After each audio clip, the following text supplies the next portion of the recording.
trouver des solutions. Mais il ne faut pas se mentir à soi-même. Donc là, tu arrives dans une phase quand même difficile. Ouais, Tu n'as plus de contrat alors que tu l'as eu très jeune, exactement. sachant que c'était très difficile à cette époque-là. Pour te la faire courte, hein, je vais te donner un terme, j'étais au chômage. Ah, c'est incroyable. Je suis parti à Pôle emploi. Ouais, incroyable. Donc, tu vois, ça fait mal, hein. Ouais. Tu passes de professionnel, etc. Tu vas avec ton petit calepin, etc. Bonjour, je viens postuler, je suis au chômage. Et tu veux qu'il fasse Vous quoi avez pour fait toi? quoi? Exactement. J'étais Rien. footballeur. Footballeur, pourquoi ça s'est arrêté? Pas renouveler mon contrat. Et vous cherchez quoi? Bah, travail. Hein. Salam l'équipe. Aujourd'hui, c'est une interview très spéciale parce qu'on est venu découvrir ensemble un joueur que j'ai vu grandir depuis ma tendre enfance et qui a été exemplaire pour moi. Alors c'est parti pour le découvrir ensemble. Ryan, salam alaikum. Comme salam, mon frère. Bien ou quoi? Comment? Bien? Tranquille, alhamdoulilah, bien. Ryan, merci pour ta disponibilité, sachant que c'est pas facile. Hein. Ouais, pas évident. C'est pas évident, mais alhamdoulilah, on a réussi à se voir. Ouais, nickel. En plus, juste avant le départ. Avant le départ. Demain, Inch'Allah. Inch'Allah. Ryan, on va commencer par le commencement. Ouais. On est où, ici, aujourd'hui, pour cette fameuse interview que j'attendais avec impatience? Sachez-le, les gars. Ici, on est à Mions, les premiers terrains d'entraînement, avec justement le club de Mions, qui était à l'époque l'ALM, c'est pas encore le FC Mions. Et c'est surtout l'endroit où j'ai commencé les entraînements, on va dire, avec mon père, le dimanche, tout seul, le matin, juste derrière là-bas. Sur l'herbe. Sur l'herbe, en hiver, en été, tout le temps, H24. Bien dur. Bien dur avec le papa. Les jonglages. Ouais, à fond. Ça les a poussés. Ouais, voilà, à fond. Ce qu'il faut savoir, c'est que le père de Ryan, moi je l'ai connu avec Ryan en même temps, je les ai connus en même temps parce que on s'entraînait aussi avec mon père, les papas tous des entraîneurs comme on a dit tout à l'heure. Hein. Exactement, ouais. Et alhamdoulilah, on s'est connus comme ça. Exactement. Une super bonne famille, Allah yabarak tous. Ibarak fik. Et voilà, là on est sur le petit terrain, le petit city du stade de Mions, comme il a dit Ryan. Et franchement, ça a bien évolué ici aussi quand même. Avant, c'était pas comme ça. Avant, c'était Ouais. un herbe, exactement comme celui-ci là derrière, tu Ouais. vois. Sauf que là-bas, c'était le rugby, ici, c'était l'herbe. C'est vrai. Et ici, c'était encore un herbe également. Là, ils ont tout changé, tu vois. Ça a bien changé. Ouais. Ryan, on va faire la physionomie de ton parcours. Ouais. Comment ça s'est déroulé? Comment tu as commencé le foot? Comment ça a évolué? Bah écoute, pour commencer, j'ai commencé le foot déjà à 10 ans. J'ai commencé à 10 ans ici à Mions. Parce qu'on avait emménagé quelque peu avant, tu vois. Derrière, j'ai fait 1 an à Mions. Et après, derrière, j'ai fait des détections pour aller à Saint-Priest, les fameuses portes ouvertes, tu vois. Fin de saison, tout ça. Tu vas avec ton sac, Ouais. tu vas là-bas et derrière, si oui ou non, on te reconduit à chaque fois. Et ça s'est bien passé. Et derrière, j'y ai joué pendant 3 saisons, en intégrant en parallèle le pôle espoir à Dijon, où si tu veux, je faisais du lundi au vendredi. Donc toi, tu connais bien du coup. Ouais. Voilà. Parce que c'est grâce à toi que j'ai eu l'envie de faire ça. Parce que ce qu'il faut savoir, les gars, pourquoi je disais que c'est une interview spéciale pour moi, c'est parce que Ryan, c'est un exemple pour moi depuis que je suis petit, que ce soit dans le travail, dans le foot, mais même en tant qu'être humain, Allah yabarak. Donc c'est très important pour moi de faire cette interview. Et en plus, il a toujours été gentil avec moi, c'est un bavon. Il m'a ramené, il m'a mis bien, il m'a ramené son maillot, j'étais un gamin et j'oublierai jamais. Ouais, J'oublierai jamais. Et notamment ça, comme tu as dit, le Pôle Espoir Dijon, vraiment, c'est grâce en partie à toi parce que la vie, des fois, elle est difficile et elle fait que. On prend exemple sur des grands frères, tout simplement. Ouais, c'est une période qui te permet aussi de te construire, on va dire. C'est une première partie dans ta vie de jeune footballeur parce que c'est là où tu commences justement à avancer et en fait à te trouver à un stade dans ta vie où tu te dis c'est vraiment ce que je veux faire parce que tu quittes le foyer familial. Là, c'est plus seulement des entraînements où voilà, je mettais 10 000 pour aller au stade, j'y allais, je rentrais, mon père il venait me chercher après la douche, etc. Là, c'est vraiment... Là, c'est cadré de A à Z. Exactement, tu prenais ton train à 10h, à 6h le matin, quand tu étais jeune, tu arrivais à 10h, tu avais une navette qui venait te récupérer à la gare, tu allais ensuite au collège. Derrière, tu venais d'arriver, tu faisais tes cours, le soir t'enchaînais entraînement. Les entraînements tous les jours. Et le plus dur, en fait, c'était le vendredi, quand tu rentrais, parce que tu devais retourner en club. Ouais, tu jouais avec le Saint-Priest. Exactement. Mais à ce moment-là, tu vois, c'est quand tu revenais et que tu jouais, bah parfois c'était. Tu connais comment on est, les enfants et tout ça. Parfois c'est bienveillant, d'autres fois c'est un petit peu plus méchant, on va dire. Ouais. Et il est pas là de la semaine, il vient, il joue direct, je comprends pas pourquoi. Après, c'est comme ça. Et derrière, après ces 2 ans de Pôle Espoir à Dijon, j'intègre le centre de formation de Sochaux. Donc là, c'est la première, enfin je dirais même la deuxième après le Pôle Espoir, Ouais. mais c'est la première fois où tu sens que c'est plus concret quand même. Ouais, bien sûr, bien sûr. C'est un moment où justement tu sens que ça commence à prendre une tournure différente, où ça commence à être encore plus sérieux et où derrière toi tu essayes de faire ce qu'il faut pour rester dans ce milieu-là, tu vois. C'est un milieu où en fait tu as ta chance, il faut la saisir et quand tu as l'opportunité d'y aller, il ne faut pas s'arrêter, il faut foncer, tout simplement. Comment t'as fait toi, Ryan, jeune joueur à ce moment-là, Mhm. et qui est toujours d'ailleurs jeune joueur, Ouais. mais comment t'as fait pour en arriver là? Parce que c'est difficile de, comme tu disais, de quitter le cadre familial, aller au Pôle Espoir, réussir à signer dans un club, pas prendre la grosse tête, parce que moi je te connais, Ouais. dans la vie de tous les jours aussi, tu es quelqu'un d'assez humble quand même, Ribérec. Ouais, Mais aussi, ce qu'il faut savoir, c'est comme tu disais, tu t'entraînais ici depuis que tu es tout petit avec ton père. exactement. Et Ouais. donc le travail, ça a toujours fait partie de toi. Comment tu peux nous résumer ça un petit peu? Bah, en fait, comme je t'ai dit tout à l'heure, au final, c'est parce que j'ai commencé le foot à l'âge de 10 ans. Et quand tu commences à 10 ans, forcément, tu as des lacunes. Et en fait, à l'époque, nous, on vivait dans un quartier. Et mes parents ne me laissaient pas descendre jouer au ballon avec tout le monde. Voilà, les quartiers lyonnais et tout ça, des fois, tu vois, c'est pas forcément le lieu où tu laisses tes enfants traîner, ne serait-ce qu'après l'école ou autre. Une bêtise allait vite arriver. Donc, par prévention et bienveillance, mes parents ne me laissaient pas descendre. Ils ne me laissaient pas jouer au foot au quartier.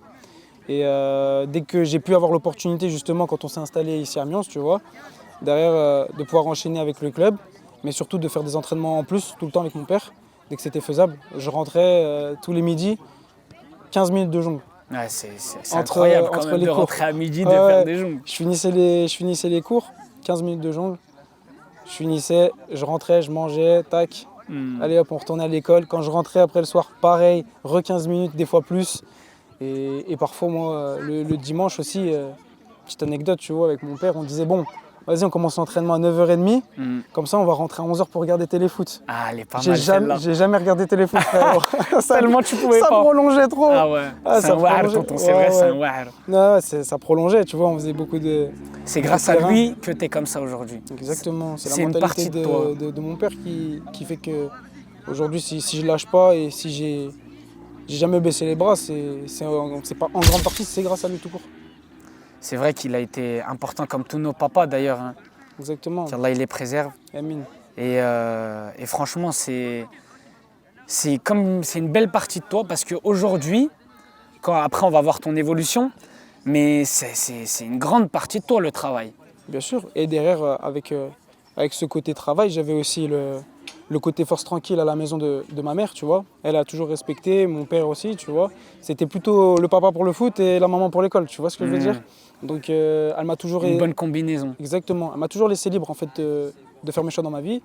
Et si tu veux, derrière le fait d'associer mon père dans l'ordre du travail et ma mère dans le résultat de dire ok, je te laisse, tu vas au Pôle Espoir, pas de problème. Juste tu me ramènes ton brevet. Ok, pas de souci. Tu lui ramènes le brevet. Derrière, tu as le foot, ok, le bac. Tu me ramènes le bac, ok. Étape par étape, c'était comme un compromis, comme un contrat en fait avec les parents. Et en fait, c'est une sorte d'engagement. Et quand tu t'engages, tu y vas à fond ou tu y vas pas. Tu peux pas faire semblant. 50% ça n'existe pas dans un engagement. Tu es obligé d'y aller à fond et tu fais ce qu'il faut pour tout mettre en œuvre et réussir. Comme ça, à la fin, tu n'as pas de regrets. Si ça fonctionne pas, c'est le mektoub et puis c'est tout, frère, tu vois. Tu as tout fait et tu n'as pas de regrets. Mais si tu regrettes, eh ben, je pense que c'est le pire des sentiments. C'est vrai que ça doit être difficile, mais après on sent que l'éducation derrière, elle est là, elle est présente et elle a été plus que bonne, alhamdoulilah. Ouais, alhamdoulilah. Pour plusieurs raisons, que ce soit dans ton comportement. Après, il y a d'autres choses qui font dans la vie, chacun par exemple, a une religion différente, etc. Mais comme je te disais, pour moi, tu es un exemple et un grand frère, donc Merci beaucoup, on peut que remercier tes parents d'avoir fait un fiston comme ça. Ouais, il serait content de t'entendre dire ça, il serait content. Et donc pour en revenir un petit peu sur ton parcours, Ouais. donc là, tu as réussi à passer cette étape de rentrer en centre de formation. Ouais. À quoi il pense Ryan? Centre de formation, pour être honnête, au début, la première année, elle se passe pas bien.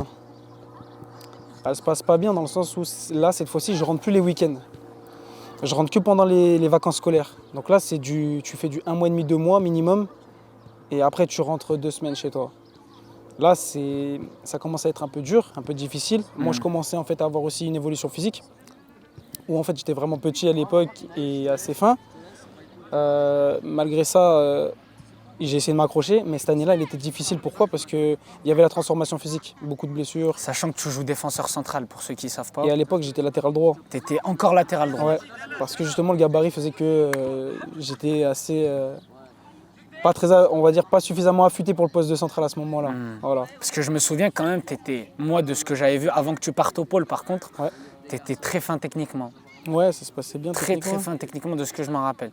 Mais donc là, tu commences à avoir ton évolution. Exactement. Et pourquoi tu me dis que la première année, elle est difficile par rapport à quoi? Elle est difficile parce que c'est le rythme, en fait, enchaîné, digérer le fait de commencer les cours, par exemple, à 7h45 jusqu'à 9h45, commencer l'entraînement à 10h15.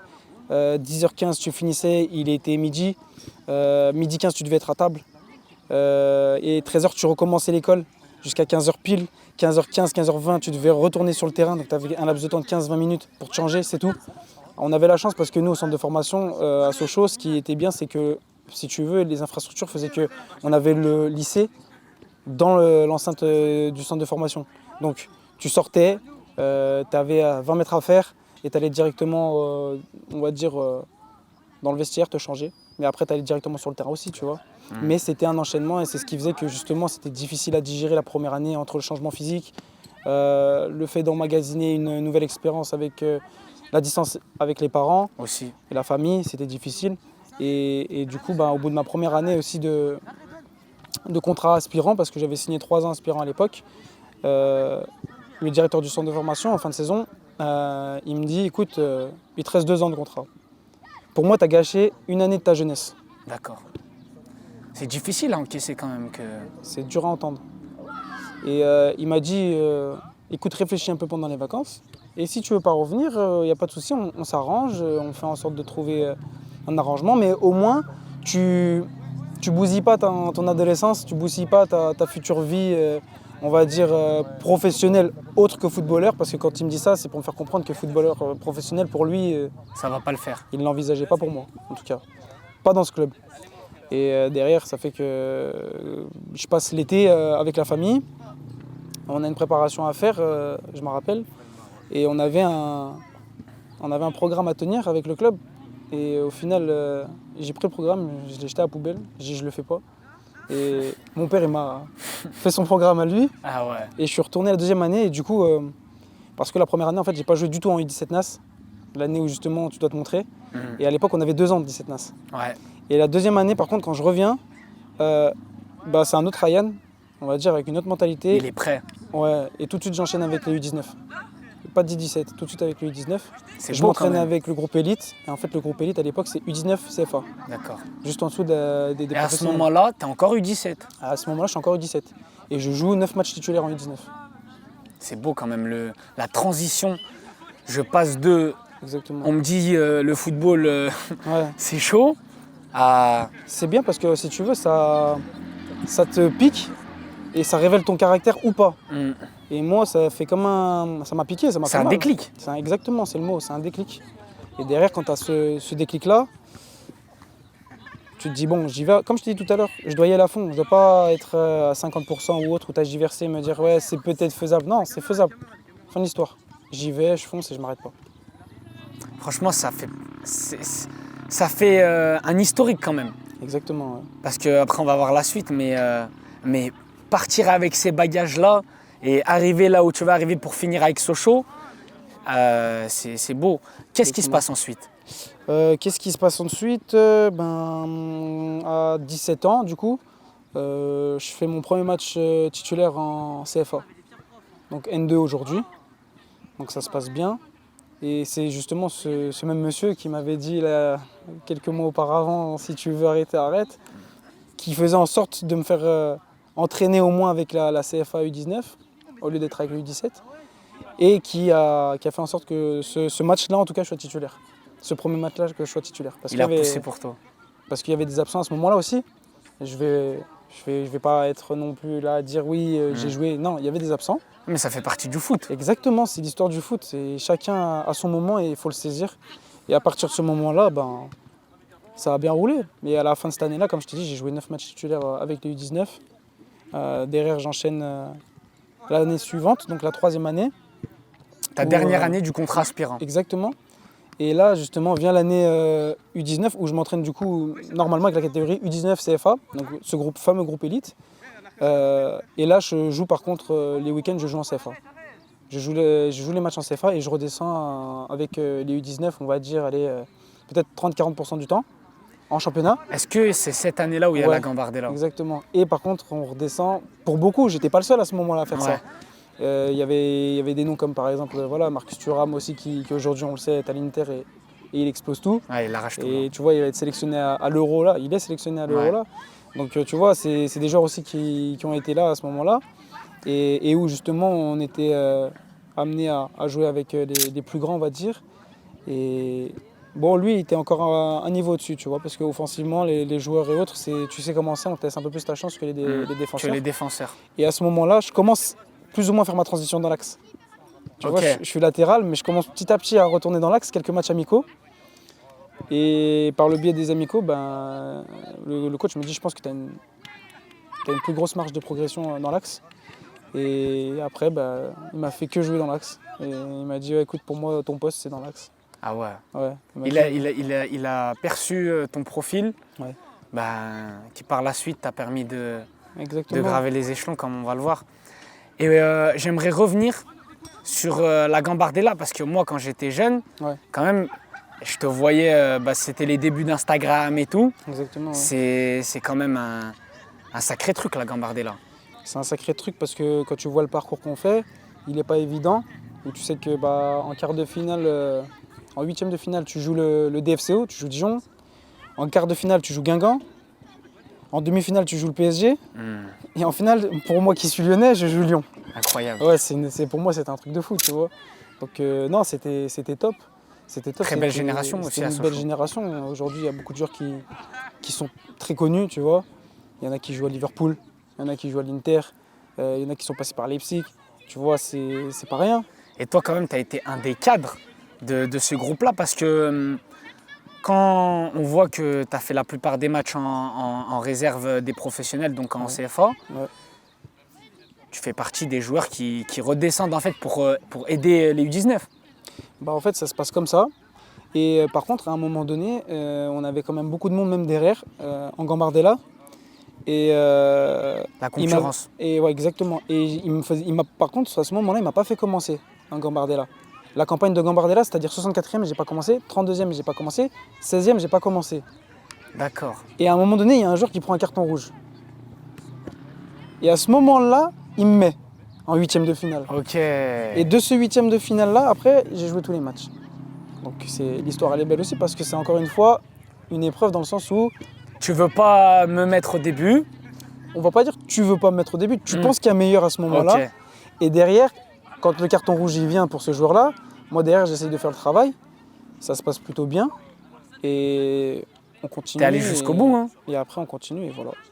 Finalement t'es allé jusqu'au bout et quand je t'avais vu soulever la coupe, c'est vrai que même de l'extérieur ça fait... Ouais, c'est spécial parce que pour toi c'est la première fois que tu joues dans un stade comme ça. Tu joues au Stade de France. C'est beau. Ouverture de la Coupe de France, tu vois.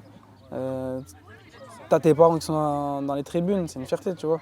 C'est le premier vrai stade que tu fais, on va dire, dans ta carrière. C'est une belle chose, tu vois. Toi, derrière, tu finis, t'enchaînes, tu vas en tribune VIP pour aller regarder le match derrière du PSG qui joue en finale à cette époque-là. Je crois que c'était contre Auxerre, d'ailleurs. Tu vois, c'est des beaux souvenirs. Exactement, c'est le premier vrai contact avec ce que c'est que le monde professionnel, tu vois. Donc, et justement, comment tu vas passer du statut de jeune joueur du centre de formation à Sochaux à professionnel? Juste après justement cet épisode-là de Gambardella, ils n'ont pas accepté, le club, de nous donner tout de suite des contrats professionnels. Ils ont dit on va passer par la case stagiaire pro. D'accord. Parce que souvent, on donne des pros, des contrats pro, et ça se passe pas super bien. Donc au début, ils m'ont donné un contrat stagiaire professionnel pendant 2 ans. Ils sont exigeants quand même. Hein. C'était difficile, c'était beaucoup plus difficile que maintenant où tu vois quelqu'un a un petit peu de feu dans les jambes, on va pas hésiter à le faire signer pro Ouais. des 3, 4, 5 ans des fois, tu vois. Et nous, c'était plutôt difficile. Et quand tu y arrivais déjà à avoir aspirant et ensuite stagiaire pro, c'était quand même, franchement, quand tu avais le stagiaire pro au club, les gens ils savaient que voilà, ils donnaient pas n'importe qui à ce moment-là en fait. Et au bout d'un an, en fait, ils me disent écoute, on va arrêter le stagiaire parce qu'à ce moment-là, je m'entraînais avec les pros. D'accord. Donc du coup, ils m'ont dit au bout d'un an, on arrête le stagiaire et tu signes pro direct. Et ils m'ont fait 3 plus 1 pour rattraper la deuxième année en fait. Tu vois, Ok. la deuxième année de stagiaire, pardon, ils me l'ont reconduit mais sur le professionnel tout de suite. Toi, tu penses c'est suite à quoi? Beaucoup de travail. Forcément, comme je t'ai dit, je te l'ai dit en off tout à l'heure, je ne vais jamais te dire je suis un joueur comme ci, un joueur comme ça. Si j'ai une qualité à te donner pour ma part, c'est le travail. C'est vrai que pour moi, tu es un acharné. Et ça s'arrête jamais. On le ressent. Déjà, même quand on te célèbre, on check, on machin, Ouais. ça se ressent direct. C'est par là que ça passe. C'est comme ça, entre guillemets, que tu as fait tes classes, façon de parler. Et c'est comme ça que tu ne dois pas lâcher. Au final, si c'est ta qualité, il ne faut jamais lâcher, il ne faut jamais baisser les bras. Et il ne faut jamais se dire que c'est fini parce qu'il y a des moments dans ta vie, et on le verra après par la suite du parcours, je t'expliquerai un petit peu, bah, tu peux avoir à un moment donné vraiment une grosse baisse de morale. Et ça, des fois, on n'en parle pas suffisamment, je trouve, dans le foot. Dans le milieu du foot. Ouais, c'est on vrai. essaye d'être. Tu sais, c'est un milieu un peu orgueilleux, on va dire, Oui. où les gens ils veulent pas trop montrer leurs émotions, mais des fois, c'est difficile. On parle beaucoup du positif et beaucoup Exactement. moins du négatif. On voit souvent, comme on dit, tu vois, la lumière, mais on voit pas beaucoup le travail qu'il y a eu dans l'ombre auparavant. Exactement. Et le travail dans l'ombre, parfois, il est douloureux. Il est douloureux parce que tu travailles et tu vois pas le résultat tout de suite, en fait. Et quand toi, tu es quelqu'un qui a toujours été dans le travail et que tu vois pas le résultat arriver, tu te dis, mais peut-être que c'est fini pour moi. En fait, elle est où la lumière au fond du tunnel? C'est exactement ça. Et quand on voit, après quand on te connaît, on connaît un petit peu ton histoire, le travail par où tu es passé, en plus au poste de défenseur central, Ouais. très très difficile, comme on disait tout à l'heure. C'est pas comme les offensifs. Hein, les offensifs, c'est beaucoup Ils plus sont facile. mis en lumière beaucoup plus que les gens à ton poste. C'est vrai, Exactement. aujourd'hui, c'est plus facile d'être attaquant ou ailier que d'être défenseur central.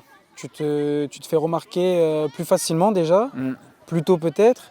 Et si tu fais le parallèle, qui sont les joueurs qui ont la plus grosse valeur marchande sur le marché aujourd'hui, c'est les joueurs offensifs, tu vois. C'est ça, c'est clair, net et Aujourd'hui, précis. Donc, tu es récompensé de ton travail. Et ça, c'est Exactement. très important, surtout pour les jeunes qui nous regardent. Il faut que vous sachiez que Ryan, il n'a rien eu sans son travail. Exactement. Et je dirais même que le travail est passé au-dessus du talent, parce qu'il avait beaucoup de talent technique, mais il est passé sur un autre profil Exactement. en tant que défenseur central. Donc sachez vraiment que le travail, il est très très très important. Si vous voulez jouer au plus haut niveau, et il est là pour en témoigner, hein, ça passe par le travail. Que du travail. Le reste, il y a une phrase qu'on dit souvent, de toute façon, c'est le travail bat le talent quand le talent ne travaille pas. Exactement. Donc c'est simple, à un moment donné, ton talent, il va pas te suffire. Tout le monde va te rattraper tôt ou tard. Et quand toi, tu n'as pas l'habitude de travailler, c'est difficile de t'y mettre. Et des fois, c'est même trop tard quand tu t'y mets. Quand tu t'en rends compte, des C'est fois, vrai. c'est déjà trop tard. C'est vrai. Le train, il est déjà passé pour toi. Et justement, pour que tu puisses toujours avoir cette chance-là de monter dans le train à temps, il faut toujours travailler pour ne pas être surpris. Et le jour où ça te vient dans les mains, Il faut tu sais ce qu'il saisir en sa est. chance. Exactement. Et ça a été le cas pour toi. Donc, tu signes professionnel. Exactement. Qu'est-ce qui se passe par la suite? Début, pour moi, tu sais, dans ta tête, c'est le début un peu du... Comme je t'ai dit tout à l'heure, il y a des moments où tu te relâches un peu, involontairement. Et peut-être qu'à ce moment-là, T'es un peu relâché. un peu relâché, pas dans le travail, mais peut-être qu'involontairement dans le fait de me dire j'accepte par exemple toute la semaine de m'entraîner avec les pros, c'est une première année professionnelle pour moi, j'ai le temps, t'as pas le temps dans le foot. Ouais. 18, 19, t'as pas le temps, faut enquiller tout de suite. Et Mais ça, tu t'en rends compte quand? je me rends compte aujourd'hui quand je fais Aujourd'hui. quand je fais entre guillemets tu vois, Le constat. le constat de ce qui s'est passé, je me dis pourtant je travaillais. Ça n'a pas été faute de ne pas travailler, au contraire. Mais de me dire peut-être qu'à ce moment-là, involontairement, le fait de dire ah, j'ai commencé à être professionnel, etc. Ils l'ont pas donné à beaucoup, le contrat professionnel à ce moment-là. Peut-être que tu as un petit sursaut d'orgueil. Et ta famille, ils ont été comment vis-à-vis de toi à ce moment-là? Ils ont toujours été très proches, toujours terre à terre. Et c'est pour ça que je te dis, ça n'a pas été un... Je me suis pas enflé d'orgueil à dire je suis le meilleur ou autre. C'est peut-être involontairement dans l'approche de certaines choses, je les faisais de manière peut-être plus souple et moins stricte. Ce qui fait que derrière, voilà, on te passe devant, comme je t'ai dit tout à l'heure, tu vois. Et comme je t'ai dit, moi je suis pas un joueur de talent. Pour moi, je suis un joueur de travail. Et si tu relâches un tout petit peu le travail, ce qui est ma qualité, pour moi, j'existe plus, tu vois. Du coup, pendant 1 an, j'ai pas joué en professionnel. 2 ans, pas joué. Et à ce moment-là, je demande justement à me faire prêter. Il y a des clubs qui sont intéressés pour le prêt. Ça se fait pas pour des raisons financières, où justement ça doit se partager le salaire, ou des fois non, on peut plus parce que C'est la marge. plus de ton côté ou du côté du club? Non, c'était du côté du club. Ok. Mon côté, moi, je voulais vraiment jouer, je voulais vraiment avoir du temps de jeu, je voulais vraiment m'épanouir et commencer sérieusement à être un peu plus solide en termes de matière, on va dire, sur l'aspect footballistique, parce que c'est bien beau d'avoir un contrat pro, mais si tu joues pas, tu n'existes pas. Et moi, je voulais me faire prêter. Ouais, bah oui, c'est normal. C'est quand on est jeune comme ça et qu'on veut du temps de jeu. Et toi, est-ce que c'est à ce moment-là qu'on parlait de la baisse de morale ou... Bah, à ce moment-là, je suis pas abattu. Je suis Non. pas abattu. Je continue toujours à travailler, mais je commence à avoir un petit coup de fouet en me disant bon là, le temps il passe. 1 an, 2 ans, tu joues pas. Derrière, il y a des investisseurs qui arrivent au club. Ils viennent avec leurs joueurs. Ils viennent avec justement 3-4 défenseurs centraux. Ok. Ils viennent avec des joueurs qui viennent d'ailleurs, etc. Forcément, ta place à toi, elle est en réserve maximum. Après cette 3e année, il vient la 4e, où justement je veux vraiment me faire prêter au début de saison. Le club me dit non par contre. Tu seras en numéro 3, vraiment numéro 3 à ce moment-là. Donc je dis d'accord, pas de souci. Et je suis dans la dernière année de mon contrat à Sochaux. Et du coup, à partir de ce moment-là, je fais beaucoup de bancs. Pas d'apparition, mais je commence à jouer en Coupe de France, Coupe de la Ligue. Je commence à avoir du temps de jeu, je commence à montrer de bonnes choses. Derrière, ce qu'il faut savoir aussi, c'est que en décembre, je demande et je dis que c'est plus possible, je suis en dernière année de contrat. Ce qui serait bien pour moi, c'est de me faire prêter. Et quand par contre tu es dans ta dernière année de contrat, il faut savoir une chose, c'est que tu peux te faire prêter qu'en France. À ce moment-là, c'était la règle. À l'époque, quand il me restait 2 ans, je pouvais me faire prêter même à l'étranger. Et du coup, il y avait eu justement l'intérêt d'un club en D2 au Portugal à ce moment-là pour me faire prêter. Et comme je t'avais expliqué, il y a eu des différences sur les salaires, sur qui devait prendre quoi en charge. Sur cette dernière année, du coup, sur ces 6 derniers mois, je dis que je vais me faire prêter. Béziers me prend tout de suite. Voilà. Je commence à jouer tout de suite, direct. Je fais 7 matchs avec eux, de national. Ça se passe bien. Ça enquille, ça se passe super bien, Impeccable. bonne performance. Covid.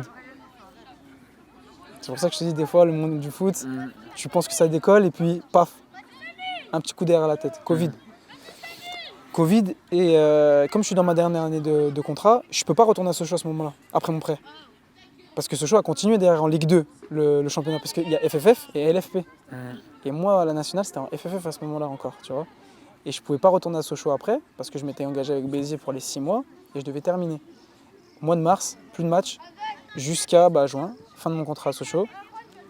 Sochaux n'a pas donné suite à mon contrat. Tu t'y attendais? Honnêtement, oui, faut être réaliste. C'est pour ça que je te dis, dans le milieu du foot, il ne faut pas seulement se dire oui, je suis bon, il faut être réaliste. Quand ça ne va pas, il faut le dire aussi. Et au plus tôt tu es réaliste, au plus tôt tu as justement des réponses à tes questions, au plus tôt tu peux trouver des solutions. Mais il ne faut pas se mentir à soi-même. Donc là, tu arrives dans une phase quand même difficile. Ouais, Tu n'as plus de contrat alors que tu l'as eu très jeune, exactement. sachant que c'était très difficile à cette époque-là. Pour te la faire courte, je vais te donner un terme, j'étais au chômage. Ah, c'est incroyable. Je suis parti à Pôle emploi. Ah, incroyable. Donc, tu vois, ça fait mal, hein. Ouais. Tu passes de professionnel, etc. Tu vas avec ton petit calepin, etc. Bonjour, je viens postuler, je suis au chômage. Et tu veux qu'il fasse Vous quoi avez fait pour toi? quoi? Exactement. J'étais Rien. footballeur. Footballeur, pourquoi ça s'est arrêté? Pas renouveler mon contrat. Vous cherchez quoi? Travail, hein. Travail. Donc pendant on va dire jusqu'au mois de septembre. Tous les jours des appels. De juillet à septembre, tous les jours des appels. les agents. Ouais, t'inquiète, je vais te trouver ça. Ouais, t'inquiète, il y a tel club qui est intéressé. Ouais, t'inquiète, t'inquiète. Sauf que le temps, il passe. Et t'es pas bête. Toujours rien. Juillet, préparation, elle passe. Août, ça y est, mi-août, tout le monde a repris le championnat. Les matchs de prépa, c'est fini. La préparation est terminée. C'est cuit. Moi, dans ma tête, je me dis, je continue à travailler et tout ça. J'ai bon espoir à un moment donné qu'il va y avoir quelque chose, mais je me suis dit, ça va pas arriver maintenant, ça va arriver en décembre peut-être, tu vois, quand il y aura un nouveau transfert, entre guillemets, on va dire, une nouvelle opportunité de transfert qui pourra se faire par le biais du mercato. À ce moment-là, je me suis dit, il va vraiment y avoir quelque chose à faire. Et finalement, j'ai un club en Bulgarie qui appelle un agent pour lui dire, écoute, moi j'ai besoin d'un défenseur, et il me case là-bas tout de suite. Et où en fait, c'est un peu déguisé, hein. Il me dit le club il te veut, machin, faut que tu partes dans 2 jours. Tu vas faire un essai ou tu vas signer tout de suite? Bah moi il m'a dit tu vas signer tout de suite. D'accord. J'arrive là-bas, je signe pas tout de suite. C'est pour ça que je te dis le football c'est plein de surprises, on s'y attend pas. Je signe pas tout de suite. Et en fait moi je lui dis comment ça se fait du coup je fais pas de visite médicale, je signe pas. Et il me dit non mais c'est pas comme ça dans ce pays, machin. Entraîne-toi 3-4 jours et on verra. Et moi dans ma tête, entraîne-toi 3-4 jours. Dans ma tête c'est un essai déguisé. Je dis écoute, je prends ce que Dieu me donne. J'ai tout arraché. Ils m'ont fait signer pour être la doublure d'un défenseur. Et pendant peut-être de septembre jusqu'à novembre, je joue pas. Pour là-bas. De septembre. Ouais, mais en Bulgarie. Mais dans ma tête, j'étais content parce que ça faisait 3-4 mois, j'étais à la maison. Ouais. Tu vois, et est-ce que financièrement, tu recommences à avoir une stabilité ou pas? Une petite stabilité. Une petite. Parce que ça, il faut le savoir. Parce que les gens, ils croient que tu signes professionnel, c'est facile. Je gagnais bien moins qu'à Sochaux. Voilà. Pour pas dire quasi rien. Voilà. On me donne un appart, joue, montre-toi, si ça se passe bien. Voilà. Et à ce moment-là, j'ai 1 an de contrat, ça se passe bien. Parce qu'à partir justement de ce fameux mois de novembre, fin novembre on va dire, pendant 2 mois où tu joues pas dans un pays où tu parles pas la langue, ils sont pas forcément anglophones, c'est difficile de se faire dans un groupe, dans une ville, dans un pays où les coutumes et les cultures elles sont différentes. Tu dois te faire au football qui est différent aussi, beaucoup plus physique et c'est différent tu vois et tu dois changer certaines choses chez toi aussi. Mais tu as répondu présent quand même. Et après à partir de ce moment-là j'ai joué tous les matchs. Ouais. Et mon premier match justement là-bas c'était baptême du feu un peu, c'était contre Ludogorets. Donc voilà tu vois une équipe qui joue directement la Conference League, l'Europa League et tout ça. C'est costaud. Voilà c'est du costaud. Et si tu veux après ce premier match derrière tout s'est enchaîné et ça s'est bien passé. Arrive la fin de cette année-là, où tout est pour moi carré, où je me dis je vais retrouver quelque chose, je retrouve rien. Rebelote, 6 mois, sans club. Et à ce moment-là, parce que ça fait... Là, tu as quel âge là, quand tu reviens de Bulgarie? Quand je reviens de Bulgarie, à ce moment-là, j'ai 23. 23, donc c'est difficile quand même. 23, 24, c'est ça. Tu es dans un passage de ta vie, tu construis beaucoup. Exactement. Tu es déjà passé par cette case-là, comment tu réagis? Tu l'appréhendes différemment. Tu te dis que justement là, il faut être lucide, il ne faut pas paniquer. Parce que là maintenant par contre, tu as plus de matière, tu as joué. Donc ça va peut-être venir un peu mieux, un peu plus vite. Mais je reste quand même encore sur le carreau. 6 mois sans jouer. 6 mois sans jouer. Derrière, voilà, tu vois, c'est difficile. Et au mois de décembre, j'ai un ami à moi qui est agent, que j'avais rencontré à l'époque, quand je jouais à Béziers justement, qui s'appelle Bilal Lagbir. Il m'a dit, écoute, voilà, ça fait 6 mois que tu joues pas, j'ai un projet à te proposer. C'est de la D2 au Danemark, est-ce que ça t'intéresse? Je dis partout, je vais partout. T'avais envie de jouer? Grave. Et du coup, j'y suis allé, ça s'est bien passé. Au bout de 2 matchs, le coach là-bas, il me met capitaine. Et je joue toute la deuxième partie de saison à fond. Full minute, genre tous les matchs, j'en ai raté aucun, ça se passe super bien. Là-bas, je suis avec beaucoup de francophones, où justement, je me suis fait beaucoup d'amis, beaucoup de vrais amis, parce qu'il y en a peu finalement dans le milieu du foot. Et en fait, ça a été pour nous tous un club où ça a été un tremplin pour nous montrer à l'étranger, et où en fait, c'était des joueurs aussi qui étaient sans contrat, sans club. Je pense à des joueurs, tu vois, comme pour les citer, Farid Diken, Moussa Kamara, Abdel Touachi, Omar Natami. Tu vois, qui sont passés par les mêmes galères que toi. Exactement. C'est exactement sans ça. club, mais il y a eu cette opportunité, donc vous l'avez un petit peu saisi et vous vous êtes retrouvés tous ensemble, ce qui vous a... En plus francophone. Ouais. Francophone, tu vois, tous de la culture immigrée, on va dire, tu Mm. vois. T'as Moussa, c'était un Gambien. T'avais Farid, c'était un Algérien. T'avais Omar, c'était un Marocain. T'avais moi, pareil, tu vois, Algérien. T'avais Abdel, c'était un Algérien aussi, tu vois. Donc c'était un truc de fou. Et puis c'était une bonne petite team pour justement faire en sorte que ça se passe bien. Donc à la fin de la saison, pour moi, c'était cool parce que j'avais joué. Pour moi, c'était clair. J'allais avoir quelque chose de plus concret derrière. Ça Au t'a fi- permis de rebondir? Au final, le club, il fait dépôt de bilan. Donc là, ça en va plus de nous, tu vois. Mm. C'est plus sportif là maintenant. Mm. Dépôt de bilan, clé sous la porte. On va à la JSK à ce moment-là, hein. La JSK, il t'appelle. Exactement. Pour moi, JSK, c'est un club historique. Et en plus de ça, c'est vraiment les origines de mes parents. C'est la ville de mon père en Algérie. Tu te dis que top, tu vois. Et comme je te disais tout à l'heure en off, t'as un plan derrière la tête. Mm. Mais c'est jamais comme ça que ça va se passer. Comme Exactement. prévu. Moi, je t'ai dit, j'avais pour objectif d'aller là-bas, Mm. essayer de me montrer, peut-être avoir les pays arabes du Golfe et tout ça derrière. Une plus grosse exposition. Au final, c'est la catastrophe pour moi. Mm. Et c'est là où justement je te parle du mental, Ouais, au niveau du moral, tu m'avais expliqué un petit peu. moral, parce que justement, je joue pas. Ni. Tu sais pourquoi? La raison est simple, à un moment donné, on est impayé depuis 2-3 mois. Moi, je demande à savoir pourquoi on n'est pas payé. Et ça plaît pas, en fait. Tout simplement. Ouais, pourquoi tu viens dans mon bureau me demander tes salaires? Toi, ça y est, filoche. Va avec la réserve. Oh là là. Mais il faut savoir une chose, c'est que là-bas au bled, la réserve et les professionnels, il y a vraiment un niveau d'écart. Ouais. Ça veut dire que je suis en professionnel, je suis avec l'équipe 1, on va voyager, de bonnes conditions et tout. Je suis avec la réserve, je suis parti jouer dans le Sahara, frère. Ah ouais. Je suis parti faire des 13 heures de bus. Des bus qui tombent en panne dans le Sahara. Ah, laisse tomber. Pas de clim, Ah là à là. rester bloqué des 3 heures sur le bord d'autoroute avant de redémarrer. Et quand tu es dans ce moment-là, tu te grattes la tête et tu dis, sérieux, qu'est-ce que je fais là? Ouais. Mais qu'est-ce que je fais là? Je me Vraiment? suis imaginé la scène là, c'est la première chose qui m'a traversé l'esprit. Tu te dis, mais qu'est-ce que je fais là? Sérieux? Et au final, c'est bien parce que ça te fait grandir et tu te dis que le moindre petit truc que tu peux avoir, tu l'attrapes bien correctement et tu fais vraiment tout ce qu'il faut. Et toutes tes expériences passées où, comme je te disais tout à l'heure, peut-être que j'ai pas fait assez, peut-être qu'à un moment donné, je me suis relâché. Tu laisses rien paraître. Tu laisses rien au hasard, tu lâches rien, il n'y a pas de peut-être, etc. Tu donnes tout à 100%. Et après cet épisode justement de la JSK, je vais t'expliquer parce que en fait c'est marrant.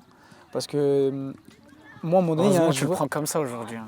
Mais Parce que Dieu t'en merci. avais, comme tu me disais, ça peut paraître beau au début Exactement. et à la fin. T'arrives, grosse conférence de presse, on te présente dans le plus gros club, le plus titré d'Afrique. Ah.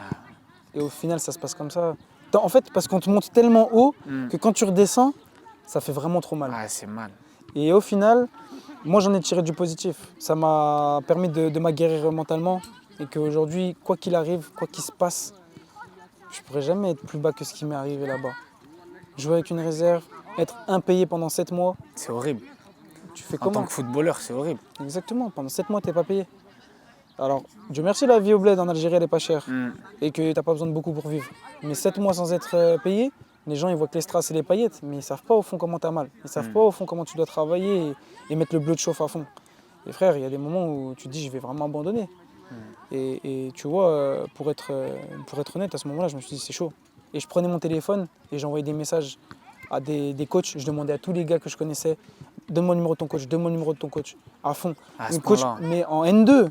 C'est pas des coachs en Ligue 2, fais-moi un essai, en N2. Ouais, tu voulais juste de quoi vivre en fait. Exactement. Et frère, je vais t'en raconter une belle. Il y a un club en N2, relégable. À ce moment-là, quand je les appelle, le coach il me dit quoi? Ouais, mais t'es parti en Algérie, je sais pas ce que tu vaux. Ça m'intéresse pas. En N2, tu prends une recale, alors que Tu te remets en question. tu as joué en Coupe de la Ligue, en Coupe de France, etc. Tu as joué en Bulgarie en première division, en deuxième division. T'en prends un peu un coup, tu vois. Pas dans la fierté ou l'ego, parce qu'il faut pas en avoir, mais ça te met un coup au moral. Mais ce coup au moral, il te permet de te dire, vas-y, ok. Ah ok, pas de problème. Vous allez voir. Exactement. Et à un moment donné, j'ai Donc une tu lueur fais 7 d'espoir. mois, tu m'as dit. Hein. Hmm. 7 mois sans être payé ou 7 mois là-bas tout court? Sans être payé, Et ils t'ont payé à aucun moment. à aucun moment. C'est- À aucun moment. Pas 1 euro, pas un dinar, rien. Et à un moment, Même moi, je l'aurais jamais vu comme ça parce que ça laisse pas paraître, comme tu as dit. parce que moi aussi, je laisse rien Ouais, toi transparaître. aussi. Je vais pas me morfondre ou me plaindre. Mm. Pour moi, t'es ici, t'as fait le choix. C'est pas limite, t'assumes, mais va au bout du truc, un maximum et trouve une solution. Plus tu vas passer du temps à t'éparpiller, à dire ouais, je me plains pour ci, pour ça, moins tu vas avoir du temps pour trouver une solution et tu vas être moins lucide. Voilà. JSK, Ouais, grosse leçon. grosse leçon. Et du coup, bah, la JSK, en fait, on part en stage en Turquie et il y a un joueur franco-algérien qui vient à l'essai. Et il me pose des questions. Il me dit est-ce que voilà, t'es payé en temps en heure? Je dis la vérité, moi j'ai rien à te cacher. Je n'ai pas été payé depuis le début. Et on était 2 joueurs dans cette situation-là. Il y avait Kaïs Nasri Ok. et moi. Et Kaïs Nasri, après, il n'avait pas rebondi en Italie ou quelque chose? C'était un joueur formé à la Lazio de base Formé à la Lazio. et qui est venu à la JSK. Ok. Donc lui aussi dans la même situation que toi. Exactement dans la même situation que moi, à qui on a fait croire les mêmes choses et qui était dans le même pétrin. Et c'est lui qui t'a posé cette question-là ou c'est... Non, c'est un autre joueur qui est venu, donc un troisième franco-algérien du coup qui est venu en essai. Et je lui ai dit écoute, moi je vais essayer de regarder, j'ai joué en Bulgarie et tout, je vais essayer de regarder, je vais envoyer des messages. Et j'envoie un message à un ancien joueur qui jouait à Pirine à l'époque et qui est passé, je ne savais pas à ce moment-là, qui était passé président du club. D'accord. Et je lui dis écoute, qui s'appelle Manolev d'ailleurs, et qui a joué au PSV Eindhoven, qui a joué à Fulham. Tu vois, Et pour un Bulgare, il a eu il a une belle carrière. Il a joué aussi en Russie, dans les gros clubs russes. Et derrière, je lui envoie un message, je lui dis comment tu vas depuis le temps, j'espère que tu vas bien, que tu te rappelles de moi. Écoute, j'ai un joueur top, regarde sa vidéo, il a joué là, là, là. Pour se relancer en Bulgarie, je pense que c'est une bonne chose pour lui. Il me dit écoute, top joueur, j'aime beaucoup le profil, mais j'ai pas besoin d'un milieu. J'ai besoin d'un défenseur central. Toi, c'est comment? Ah, dans ma tête. Alhamdoulilah. Ouais, je me suis dit, peut-être que là, c'est peut-être là mon moment. Parce que, regarde, t'as fait du khir pour quelqu'un quand même. Exactement. C'est pas tout le monde qui l'aurait fait. Non, Surtout ouais. dans ce milieu-là, tu le sais en plus. Ouais, on se sait, on se sait. Donc toi, voilà, on sait de quoi on parle. Exactement. C'est ça, c'est là où je veux en venir. Toi, tu fais ça pour lui Exactement. et il t'arrive ce que je que voulais tu n'aurais faire pour pas lui, pu ouais. imaginer à ce moment-là. Quand on Après dit- toutes les galères que tu as traversées. C'est exactement ça. Quand on dit vaut mieux vouloir à son prochain comme toi, tu voudrais pour toi voir mieux, il t'arrivera forcément mieux. Et là, c'est exactement ce qui s'est passé, tu vois. C'est en mode, j'ai voulu trouver quelque chose, une porte de sortie, au moins un essai ailleurs, tu vois. Et derrière, bah, ça s'est pas fait pour lui, mais derrière, il me dit libère-toi. Je dis, attends, envoie-moi un contrat, une preuve comme quoi, je vais pas me libérer et encore me retrouver au moins ce qu'il y galérer. avait, voilà, exactement, à la T'es GSK. passé par que des galères. En fait, quand tu racontes, Ouais, ça t'a forgé, ça t'a permis d'être ce que tu es aujourd'hui. ouais, exactement. Ça t'a forgé un caractère, une personne. Mais ça y est, au bout d'un moment. Ouais, t'en baves. En Mm. fait, t'en baves. Et à ce moment-là, je me dis, écoute, bon là, c'est mon moment. Parce que, comme je t'ai dit, il me donne plus de nouvelles pendant 2 jours, ce président-là. Mais un jour, sur mon téléphone, WhatsApp, avant un entraînement, ni bonjour, ni dans n'importe quelle langue, il n'y a rien eu. Contrat. C'était pas un gros contrat, hein. C'était un petit contrat. Mm. Un petit contrat. Mm. Tu vois? Viens, je te donne une chambre d'hôtel. Viens jouer 6 mois et je te prolonge après et voilà, je t'aligne à ce Je te moment-là. mets bien. Voilà, c'est ça. Et moi, je dis écoute, vas-y, j'y vais. Quand j'y vais, je résilie dans la journée avec GSK. J'ai trouvé un accord, ils m'ont résilié tout de suite direct. Je suis parti. Tu suis leur as passé. expliqué comment, GSK? Je leur ai dit écoutez que je pouvais plus, mentalement je pouvais plus, que j'attendais rien d'eux, que je voulais pas leur argent, Mm. qu'ils pouvaient s'asseoir sur les 7 mois, il n'y a aucun problème, je les smah, je leur pardonne. Il n'y avait aucun souci, que je leur en voudrais jamais, que je veux le meilleur pour le club. Mais Heureusement que... Parce que quand même, là, ce que tu me racontes, moi, je te connais un petit peu. Ouais. Heureusement que tu as la foi. Parce que ce qui t'arrive, la situation dans laquelle tu es, c'est pas tout le monde qui aurait pu la supporter. Ah, c'était difficile, mais ma foi, c'est justement, comme tu disais, pour faire un peu le parallèle, on va dire, personnel, j'étais en Algérie, j'avais de quoi pratiquer ma religion correctement et justement accroître ce côté-là. Et m'accrocher un peu plus à ça. Et me dire que finalement, t'es pas tout seul. C'est pour ça que je te disais, C'est t'es pas important. tout seul, Dieu il est toujours là, il n'est pas injuste. Et après, t'as cette conscience quand même. bien sûr, Et ensuite, dis-moi. mais ça c'est l'éducation mon frère. Ah ouais, bah oui, alhamdoulilah. Alhamdoulilah, Ça, c'est clair. voilà. Et après, derrière, je vais à Pirine et je joue tous les matchs. Après ces 15 matchs, il y a un club bulgare encore, mais qui m'achète cette fois-ci. Donc là, ça commence à prendre un petit peu. Au bout de, je sais pas, après 2 semaines de trêve, ils m'achètent tout de suite. Ils veulent pas, voilà, directement, ils coûtent combien? Bon, c'était pas des gros salaires à l'époque, des gros transferts, pardon, à l'époque. C'était Mais 50 toi, 000. ça te permet de vivre mieux ou pas? Ça me permet de vivre bien mieux. Voilà. Là, je commence à me dire, ok, là, je retrouve les salaires que je touche à Sochaux. Voilà, ça va. Dans un pays où justement c'est pas super cher, ils m'achètent. Derrière, ça se passe bien pendant 6 mois. Et en fait, excuse-moi, ça se passe bien pendant les 3 premiers mois. 3 mois. Les 3 premiers mois avec ce club-là, ça se passe super bien. Je joue tous les matchs, tout ça. Et en fait, c'est le président qui me voulait, pas forcément le coach. Et à un moment donné, mon président, il part pour acheter un autre club. D'accord. Et là, je dis non, c'est pas reparti quand même, tu vois. Et ici, c'est reparti parce que derrière, on a des problèmes à ce moment-là de salaire. Alors, on commence à pas être payé pendant 1 mois, 2 mois. On bataille pour les récupérer, etc. Et ce coach-là, du coup, il a dit, maintenant que le président est parti, ce président-là est parti, il n'y a plus personne qui va me dire qui mettre sur le terrain. Et au bout de... il a dit ça, une demi-heure après, on était sur le terrain. J'avais le chasuble des remplaçants, je te dis la vérité. Mais pourtant, je jouais bien, ça se passait bien. Ouais, c'est juste lui, il n'arrivait pas... C'est ça. Mais après, écoute, c'est comme ça. Et au final, ce coach-là, à ce moment-là, je suis sur le banc avec 3-4 joueurs qui l'enlèvent du groupe. Il fait que des mauvais résultats. Évincé. Il l'enlève du plan et il n'est plus coach. Un nouveau coach, il arrive, il me fait jouer tout de suite. Il me refait jouer directement. Et ça se passe super bien. Et là, je refais des gros matchs contre CSKA Sofia. T'as été patient combien de temps avant de rejouer? 2 mois. 2 mois, je vais t'expliquer pourquoi. En fait, il y a eu l'année dernière, après la Coupe du Monde, ce moment-là où, moi, j'étais encore à GSK, etc. J'étais patient, j'étais calme, je me suis dit, je vais retrouver quelque chose. Mais là, à ce moment-là, comme je t'ai dit, je commence à regoûter à ce que c'était avoir un bon contrat et tout. C'est dur. C'est dur parce que là vient le moment où tu n'es plus payé et le moment où justement arrivent des trêves internationales. Mais il y en avait 2 rapidement. Il y en avait une, si je ne dis pas de bêtises, fin août et une autre mi-septembre, quelque chose comme ça, international. Donc du coup, ils m'enlèvent un match, trêve pendant 2 semaines, tu joues pas. Il y a eu 2 matchs, retrêve pendant 2 semaines. Donc du coup, en fait, le final, ça fait 2 mois. Tu te poses toutes les questions du monde. Et je suis honnête avec toi, je te montrerai après, il y a mon téléphone. Hein. Comme ça, tu verras les preuves par A plus B, que je ne suis pas un menteur. Je me suis inscrit sur tous les sites pour travailler, en intérim. Manpower, tout ça, je les connais tous par cœur. Même en Suisse à côté, frontalier, servicejob.ch. Tu savais. Je te montrerai après. C'est dans les mails, je reçois encore des alertes et des notifications. Ouais, job qui correspond à votre profil, est-ce que vous aviez demandé? Je te promets et je te montrerai après. Et je m'étais inscrit justement, parce que je me suis dit, c'est bon, j'en ai marre de plus être payé, j'en ai marre de cette vie où je suis à 26 ans et je ne suis pas encore vieux pour une vraie vie active, aller travailler comme tout le monde, se lever pour aller gagner son pain, avoir une vie de famille et autres. Je ne suis pas si vieux que ça pour ça. J'y vais. S'il faut que je repasse des formations et autres, je vais le faire. Voilà, fin d'histoire. Et moi, ça me trottait dans la tête d'arrêter le foot à ce moment-là. Et de retrouver un petit club de CFA à côté, à Saint-Priest ou autre, tu vois, au NN3. Tu as pensé? J'ai pensé, j'ai pas pensé, j'y songeais concrètement. Et pendant ces 2 mois-là?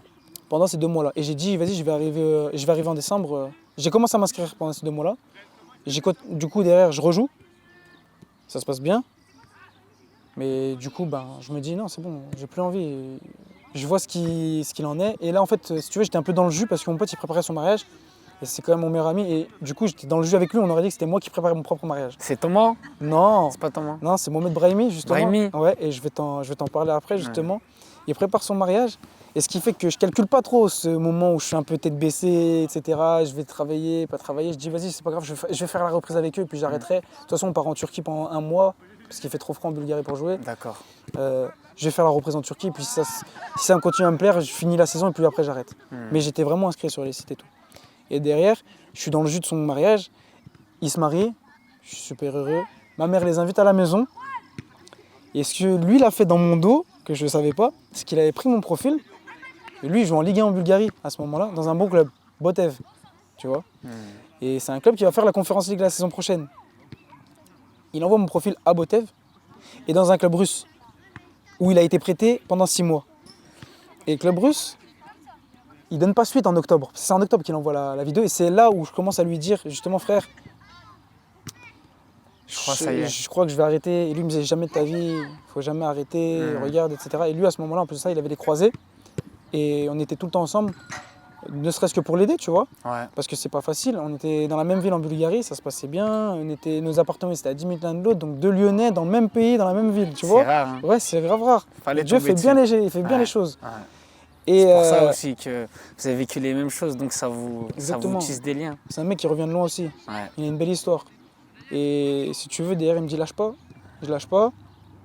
Et il fait ça dans mon dos, il envoie mon profil. Et quand bien même il envoie mon profil, tu vois, il le laisse. Son club à lui dit pas intéressé. Voilà, clair.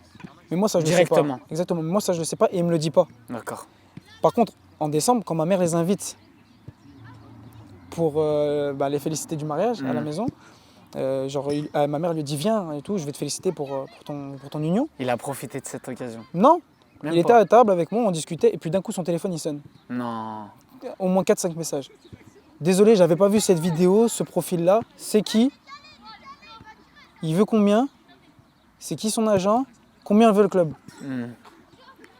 Et frère, après, tu connais la suite. Après, j'ai signé vite fait et Incroyable. en un temps record. Juste, je suis retourné en Bulgarie, rendre mon appart, récupérer des affaires et puis, je suis reparti signer en Russie pour 2 ans et demi.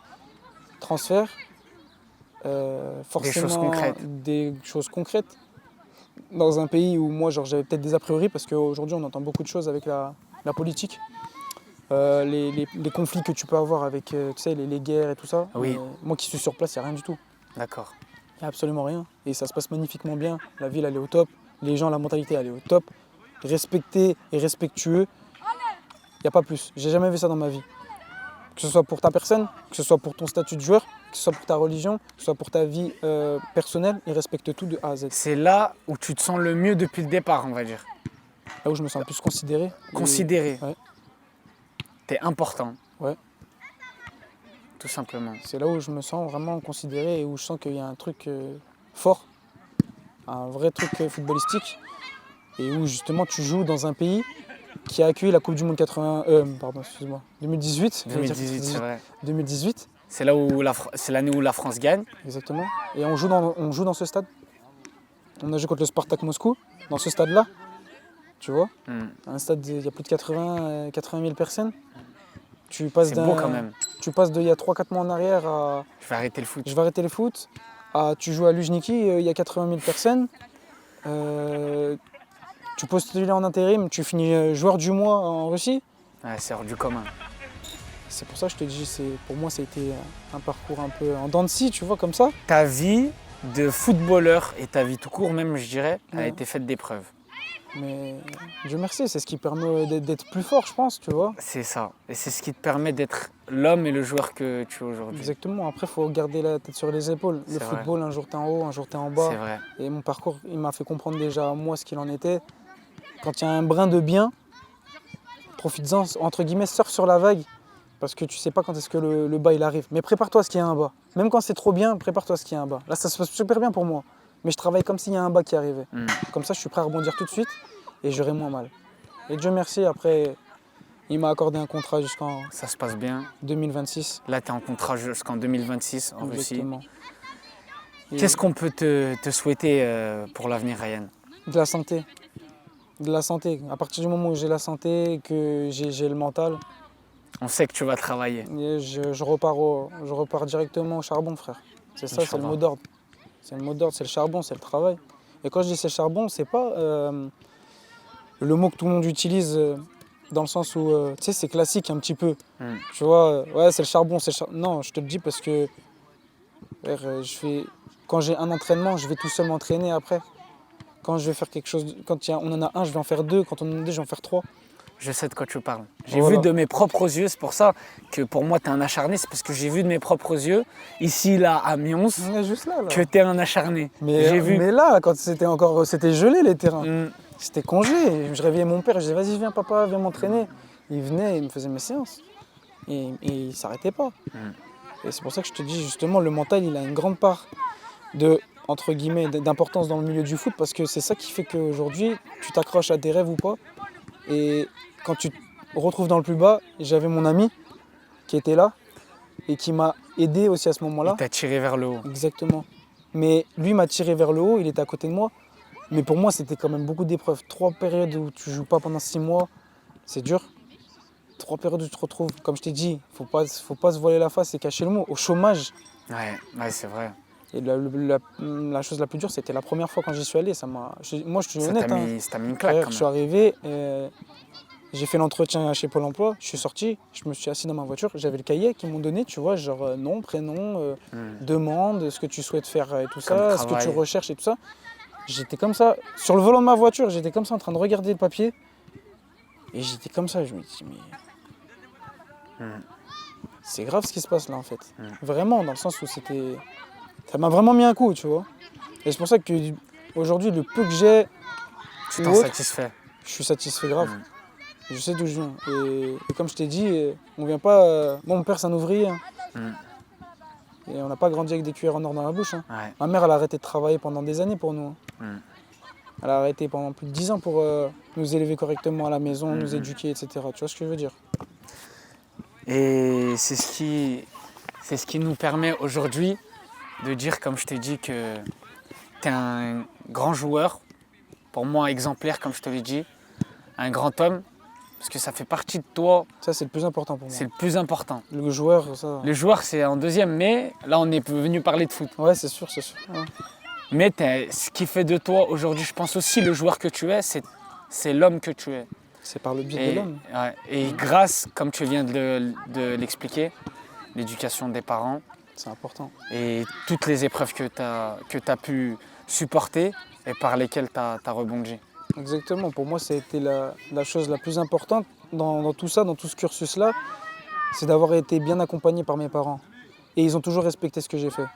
Je t'ai dit tout à l'heure, il n'y avait que des contrats, entre guillemets, des engagements que je prenais avec eux. Ramène ci, pas de bêtises. Par contre, tu prends mon carnet, j'ai jamais eu 1 heure de colle. Hein. Tu connais mon père. Hein. Ouais. Pas 1 heure de... C'est Il n'y a pas 1 heure de colle ou quoi que ce soit chez moi. Ouais. Tu peux prendre mon cahier, je te les ressors, je crois, on les a encore à la maison. Il n'y a rien. Et mon père m'a toujours dit, dans la vie, tu ne peux pas toujours être le meilleur. Donc ça veut dire que tu ne peux pas toujours avoir des bonnes notes. Par contre, ce sur quoi tu es responsable, c'est ton comportement. Il n'y a pas d'avertissement comportement ou autre, etc. Tu peux avoir des lacunes dans certaines matières. Comme dans la vie, tu peux avoir des lacunes dans certains trucs, mais tu dois toujours être respectueux.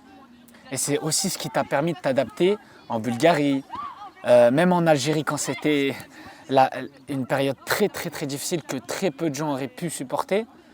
Bah, de par ce comportement, tu as pu t'adapter aujourd'hui en Russie. Exactement. Tu as les bienfaits de ce comportement-là. C'est parce que tu dois, quand tu arrives dans un endroit qui n'est pas chez toi, entre guillemets, où tu n'es pas forcément le plus aimé ou le plus attendu au début, faut savoir donner du respect aussi, tu vois, aux gens qui sont là, qui travaillent dans ce club, qui travaillent dans ce pays-là depuis un moment, qui connaissent, c'est leur coutume à eux, tu viens chez eux. C'est à toi de t'adapter aussi, faire cet effort-là et d'avoir la jugeote et pas de me dire seulement, voilà, je vais dans un pays, je parle pas leur langue, je vais parler qu'anglais, c'est comme ça. Tu dois faire des efforts pour les comprendre si eux ils parlent pas anglais, être toujours respectueux, t'as des choses à faire aussi. C'est pas seulement dire ouais j'ai une chance, une opportunité footballistique et sportive de me montrer, etc. Faut avoir le bon comportement et tu le retrouveras toujours. Demain, peut-être que c'est mon frère qui aura une galère et parce que je me serais bien comporté, Dieu va peut-être le faciliter, lui mettre quelqu'un sur son chemin pour l'aider. Demain, ce sera peut-être mon enfant. Et aussi dans ton parcours, on retrouve souvent, quand ton pote il a eu les ligaments, tu étais là pour lui. Lui, je ne sais pas comment il s'est senti à ce moment-là, mais il a fait quelque chose pour toi. Je pense pas que ce soit en retour, mais c'est parce que voilà, c'est ton frère. Exactement. Ouais. Il s'est senti capable de faire quelque chose, alhamdoulilah, ça a payé. Alhamdoulilah. Quand aussi tu as été bien avec quelqu'un, tu as essayé de faire du khir pour lui, Exactement. que le président il t'a appelé. Et toutes ces choses-là, comme je te disais, ça fait partie de l'homme que tu es. C'est ça, et comme je t'ai dit, dans ces moments-là, moi, j'ai pas beaucoup d'amis. Mm. Ça fait que de vrais amis, je parle, parce qu'on a beaucoup de connaissances. C'est On vrai. a joué avec beaucoup, surtout dans le milieu du foot, tu sais comme ça, on a joué avec beaucoup de joueurs. Ouais. Tout le monde se connaît. Ah, lui, c'est mon gars, j'ai joué C'est avec mon lui 3 ans. frérot. Ouais, exactement. Mais le frérot, tu sais comment il est des fois, le frérot. C'est le frérot depuis Instagram, depuis un téléphone, depuis une connexion Internet, c'est tout. Après, quand il y a vraiment une galère, il n'y a plus personne. Et dans des moments durs, en fait, moi, j'ai vraiment trouvé, tu vois, mon ami. Un bon Mohamed- entourage. Voilà, Mohamed Brahimi, Mohamed Chahabi aussi. Il m'a toujours aidé, il m'a toujours soutenu. Lui, c'est un mec, c'est pareil. Je l'appelle n'importe quelle heure, il vient tout de suite. Là, je lui dis, viens, machin. Il va venir tout de suite. Hein. Incroyable. Il prend sa voiture, il habite à Villefranche pourtant. Il va venir de Villefranche, il vient tout de suite. Il me dit, bouge pas, j'arrive. Ta maman a un problème, t'es à l'étranger, dis-moi. Tu vois ce que je veux te dire? Et quand j'étais C'est en un vrai Algérie frère. aussi, j'avais un très bon ami. Maintenant, moi, je le considère comme un grand frère. Nessim Dridi. Il m'a aidé grave pour faire mes papiers, pour me libérer, pour partir, pour me faciliter, pour déposer mon dossier quand j'ai demandé à me faire libérer et autres. Quand j'avais besoin, il a toujours été là. Le premier, pour un oui ou pour un non, je me cache pas, mais le premier à me dire hey, si demain tu as besoin de quoi que ce soit, tu me dis. Et quand il me disait ça, c'était pas, etc. C'est lui, il Non, venait, il me c'est réel. donnait. Mm. Je demandais rien. Et il attendait rien en retour de ma part. C'est pour ça que je te dis, les vrais amis, c'est ceux qui viennent quand t'as pas besoin et qui sont là au bon moment. En fait, c'est quand il y a l'état d'urgence, ils le savent, ils le repèrent. Mm. Et comme je t'ai dit, j'ai pas beaucoup d'amis et quand j'en ai, je fais en sorte justement de les garder. Il y en a beaucoup avec qui j'ai grandi aussi à Amiens, tu vois. Justement, tu parlais de lui tout à l'heure. Thomas, François, Jérémy, Sylvain, tout ça. C'est des gars avec qui j'ai grandi. Et c'est pareil, c'est Il des y a gars... beaucoup de diversité aussi dans ton entourage. Exactement, parce qu'il y que a du tu sais respect. faire la part des choses. Exactement, il y a du respect pour tout le monde et ces personnes-là, je les respecte énormément. J'ai un ami aussi que j'ai appris à connaître par la suite, tu vois. Erwan, pareil. Après, je ne vais pas non plus faire des dédicaces, tu vois, mais par le biais du travail, tu rencontres aussi des gens, parce qu'Erwan, je l'ai connu par rapport au biais du travail. Aujourd'hui, c'est devenu des personnes intimes, dans le sens où il m'invite à son mariage, tu vois, beaucoup de choses comme ça. Alors qu'on passe du travail au personnel. Pareil pour un vidéaste, Alex Berloquet, tu vois, c'est beaucoup de choses comme ça. Pour moi, c'est important et c'est pour ça que, comme tu disais tout à l'heure, à un moment donné, le comportement, il résulte forcément sur un bon entourage. Et ces personnes-là, elles sont toujours une bonne oreille, tu vois, pour t'écouter, de bons conseils. Et moi, je rigole pas avec tout le monde, je m'amuse pas avec tout le monde et je donne pas mon temps à tout le monde. Et c'est pas une histoire de dire je suis quelqu'un, je ne le donne pas comme ça. C'est juste de dire, en fait, j'ai eu tellement de galères que je ne pouvais pas m'afficher devant tout le monde. Tu comprends ce que je veux dire? C'est un sentiment un peu de honte parce que même auprès de ma famille ne savait pas que pendant 7 mois, je n'étais pas payé. En aucun cas, ils le savaient, tu vois. Ni mes proches ou autres, personne ne le savait. Il n'y avait que justement ces 3 premières personnes que je t'ai citées au début, Nessim Dridi, Mohamed Brahimi, Mohamed Chahabi, tu vois. Eux, les 3, ils savaient vraiment, tu vois. Top.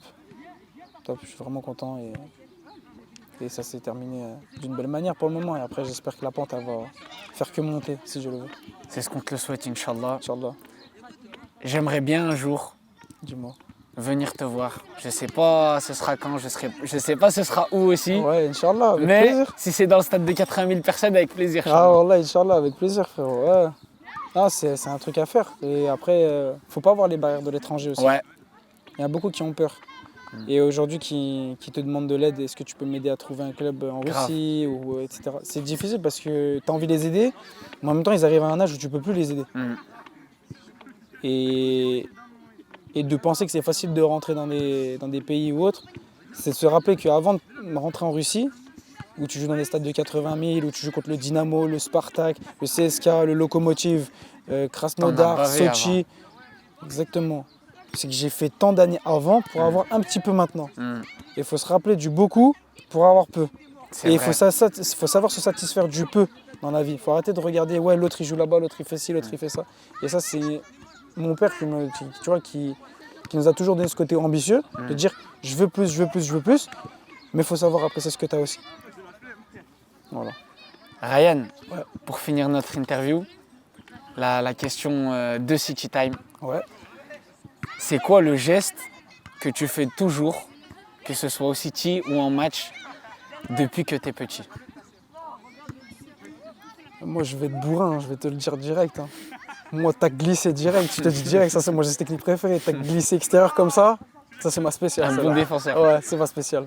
C'est vrai que quand on regarde tes résumés, là, des fois, il y a Ouais. des sacrés tacs. Ouais, Et non, des- c'est ma spéciale celle-là. Ouais, je les aime trop. Allez, Har. Ouais, trop. Impeccable. Merci, Ryan. Au plaisir, La frère. classe. La classe, Merci mon beaucoup, frère. frérot. Merci. Ça fait plaisir, ouais. La classe, mon frère.